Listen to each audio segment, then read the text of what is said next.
साधु कहे का होए साहिब जी, साधु कहे का हो। आखिरी दया है गुणगान करने का 114। उसके बाद हम थोड़ा प्रवचन में चले जाएंगे।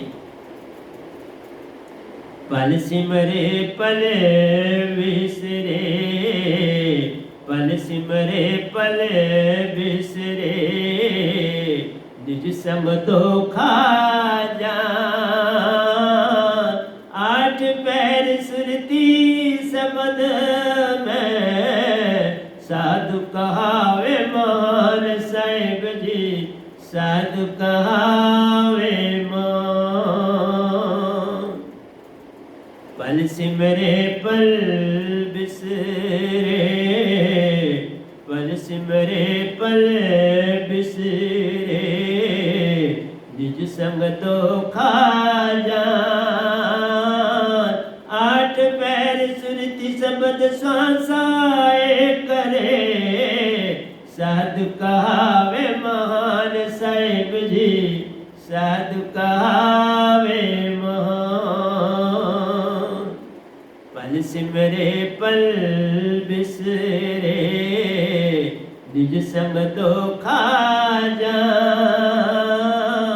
आठ पैर सुरति शब्द श्वासाए करे, साधु कहावे महान साहिब जी, साधु कहावे महान। तो प्यारे सत्संग जी, मैं इन्हीं दोनों को जो है मैं ऊपर की ओर चल पड़ता हूँ। आज इन्हीं का थोड़ा सा आपको समझा देता हूँ। संसार में जो वेस्टर्न कंट्रीज हैं वो क्यों भटकी, उसका कारण जीसस क्राइस्ट ने लोगों को कहा कि बाबा प्रेमी आते और जाते, प्रेमी आएगा जाएगा, प्रेसी आएगी जाएगी, लाखों जन्म ले लेगी, लेकिन प्रेम यूं का त्यों टिका रहे। आज भी आप कृष्ण और राधा, कृष्ण और मीरा के प्रेम की बातें करते हो तो प्रेम है ना अभी भी। जब तक क़यामत नहीं हो जाती वो प्रेम रहेगा। सहजो भाई का प्रेम देख लो अपने सतगुरु के प्रति, कोई तोड़ नहीं सकता, टूट नहीं सकता। प्रेम और प्रेमी चले, प्रेमी और प्रेसी चले जाते हैं, प्रेम वही रहता है, प्रेम कहीं जाता नहीं।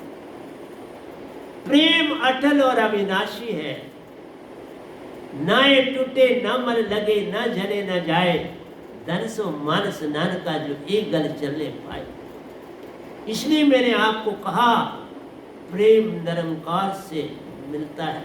निरंकार खुद ही प्रेम है, आज शक्ति खुद ही प्रेम है, तीन देवता भी प्रेम।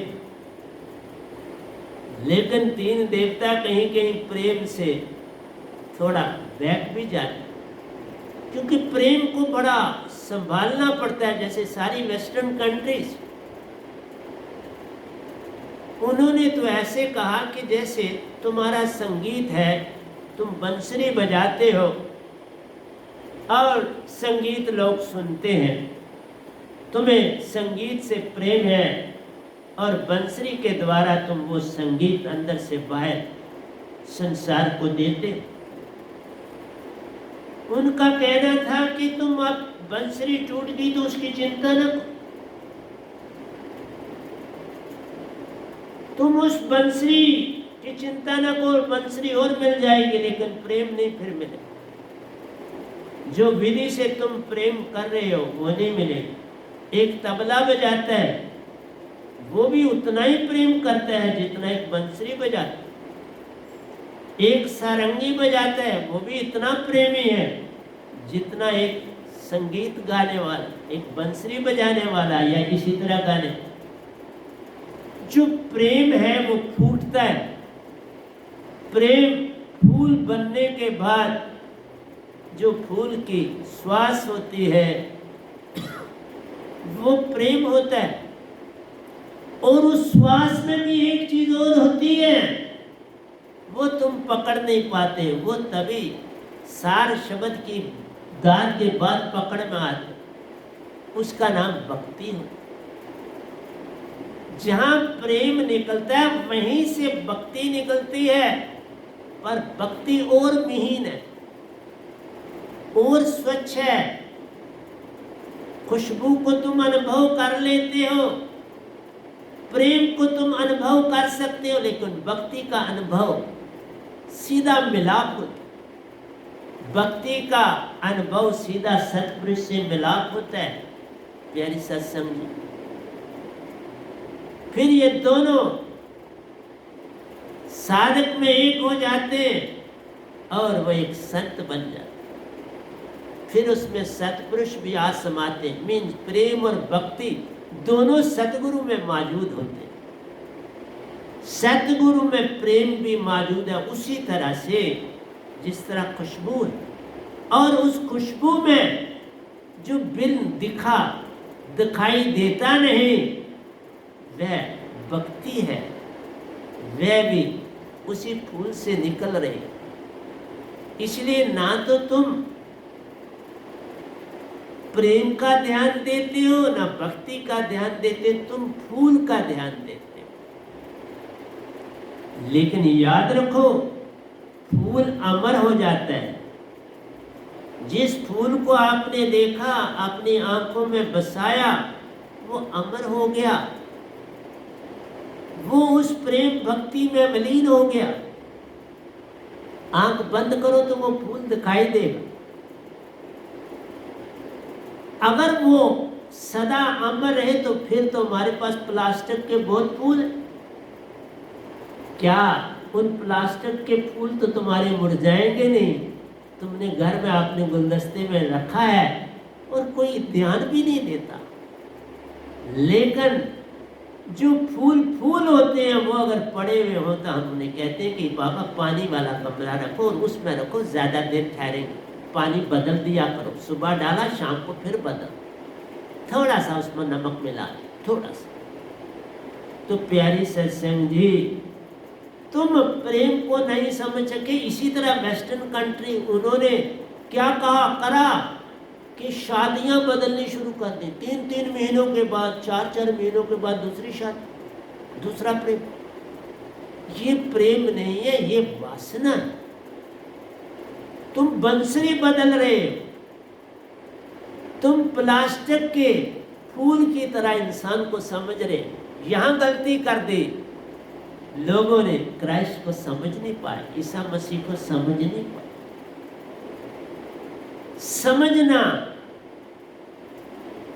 ही तो सबसे बड़ी बात है। तुमने हर शरीर को बंसरी समझ के छोड़ना और मिलाप, फिर वो मिलाप कब तक? उब जाते और छोड़ देते। दोनों एक दूसरे से उब जाते हैं, लेकिन भारत देश कितना प्यारा है, जिससे एक बार लड़ी जुड़ जाती है, प्रेम और प्रेसी एक हो जाते, फिर सारा जीवन इकट्ठा एक जैसा एक होके काटते, पत्थर की तरह रहते हैं। उस प्लास्टिक के फूल की तरह पत्थर असली है, बड़े यत्न से बना है, प्रेम से लदा हुआ है वो पत्थर। एक एक कण जो उस पत्थर में जुड़ा है, कई 100 साल लगे उसको पत्थर बनने में, क्योंकि वो पहले चट्टान से टूटा, चट्टान से फिर पानी में बहता रहा, रगड़े खाता रहा और फिर साफ हो गया और पास सुंदर पत्थर बन गया। छोटे पत्थर, बड़े पत्थर, उससे बड़े पत्थर। लेकिन एक बात बताओ, कोई पत्थर दूसरे से मिलता नहीं। हर पत्थर अनूठा है अपनी जगह, हर पत्थर की अपनी विशेषता है। इसलिए ये जो बंसरियां हैं ना, मनुष्य देख, इनकी बड़ी विशेषता है। तभी तो इंसान अपना प्रेम भी, जिससे थोड़ा सा प्रेम हो जाए, उसके ऊपर लौटा देता है। वो कहीं भी चले जाए उसके पास प्रेम रहता है। लैला मजनू का प्रेम, शिरीन फराद का प्रेम, शशि पूनम का प्रेम, ये प्रेम शरीर तक संबंधित नहीं था, ये आगे बढ़ चुका था। ये प्रेम और भक्ति की लकीर पर चल रहा था, शरीर का नहीं था। परमहंस रामकृष्ण परमहंस काली से बड़ा प्रेम करते थे, उसके भक्त रहे, बहुत समय तक तो उसी के ही भक्त रहे। इवन जब विवेकानंदा